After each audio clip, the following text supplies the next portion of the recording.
Assalamu alaikum everyone. I hope that everyone is doing well. So as usual আজকে আমরা কিছু important structures নিয়ে আলোচনা করব and আপনারা তো জানেন যে structures are so important for speaking English.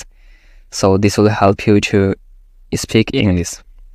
So চলুন আজকে আমরা কিছু important structures দেখে নিই without wasting our valuable time. তো আজকে আমরা ফার্স্ট যে স্ট্রাকচার দেখব সেটাতে চলেছে আমরা যখন বাংলায় বলে থাকি যে আমি কি রান্না শেষ করেছি নাকি করিনি, আমি কি রান্না শেষ করেছি নাকি করিনি। সো আমরা এই সেন্টেন্সটা কিন্তু ওই মোমেন্টে ইউজ করতে পারি যখন আপনাকে একটা কাজ দেওয়া হয়েছে, রান্না করার কাজ, অ্যান্ড আপনি অনেক রান্না করেছেন অ্যান্ড লাস্টে আপনি যে কাজটা দিয়েছে তাকে জিজ্ঞেস করছেন যে আমি কি রান্না শেষ করেছি নাকি করিনি। অ্যাকচুয়ালি ওকে জিজ্ঞেস করছেন যে আরও কি রান্না করার বাকি আছে আমার না বাকি নেই। অ্যাকচুয়ালি অ্যাট দ্যাট মোমেন্ট আমরা কিন্তু এই সেন্টেন্সটা বলি আর কি। সো যেহেতু এটা কনফিউজ হতে পারে দ্যাটস আমি এটা ইন ডিটেল এক্সপ্লেন করলাম। সো সে কি পড়াশোনা শেষ করেছে নাকি করেনি, সে কি পড়াশোনা শেষ করেছে নাকি করেনি। আমরা কি পরিষ্কার করা শেষ করেছি নাকি করিনি, আমরা কি পরিষ্কার করা শেষ করেছি নাকি করিনি। সে কি লেখা শেষ করেছে নাকি করেনি, সে কি লেখা শেষ করেছে নাকি করেনি। তো আমরা বাংলায় এরকম সেন্টেন্সে যখন নিয়ে থাকি তখন এই বাংলা সেন্টেন্সগুলো ইংলিশ করার জন্য আমাদেরকে নিতে হবে জাস্ট এই স্ট্রাকচারটা। Am is are plus subject plus done plus ভার্বের ফোর্থ ফর্ম অ্যান্ড লাস্টে বসাবো অ নট। সো এখন এগুলো জাস্ট আপনি বাংলা থেকে ইংলিশ দেখে নিন, তাহলে আরও ভালোভাবে বুঝতে পারবেন অ্যাকচুয়ালি। সো যেমন আমি কি রান্না শেষ করেছি নাকি করিনি, এর জন্য আমরা লিখবো am I done cooking or not, am I done cooking or not. যেহেতু আয়ের সঙ্গে অ্যাম হয় সেখানে আমরা আয়ের আগে অ্যাম নিয়েছি, যেহেতু আমরা এখানে জিজ্ঞেস করছি দ্যাটস ওয়াই আমরা অ্যাম ইজ আর আগে নেবো সাবজেক্টের, দেন সাবজেক্ট, দেন ডান, দেন কুকিং, ভার্বের fourth form, than or not, দিয়ে আমাদের সেন্টেন্স কিন্তু রেডি হয়ে গেছে। সে কি পড়াশোনা শেষ করেছে নাকি করেনি, is he done studying or not, is he done studying or not.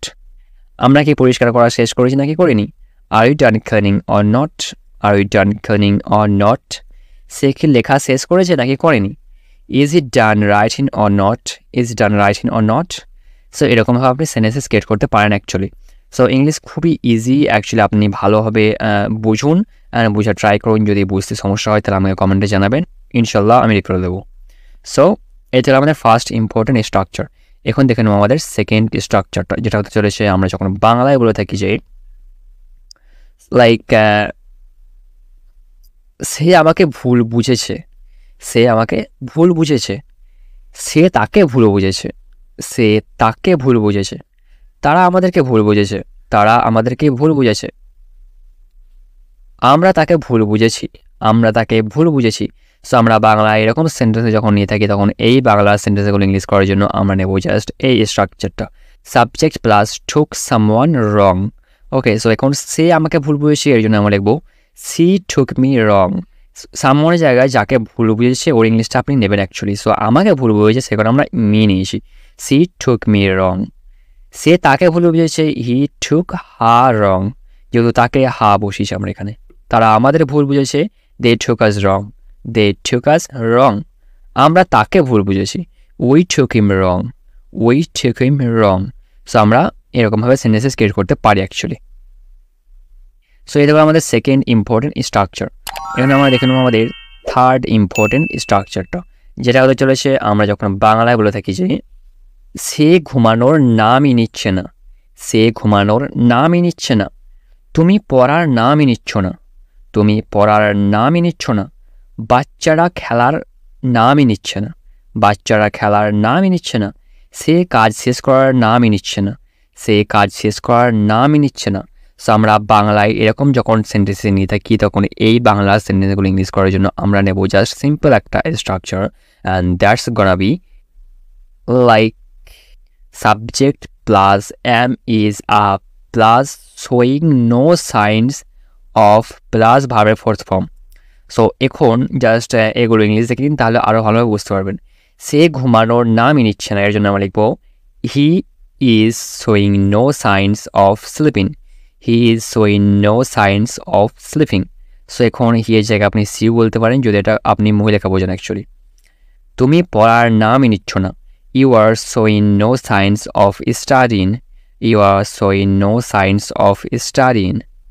বাচ্চারা খেলার নামই নিচ্ছে না, The children are showing no signs of playing.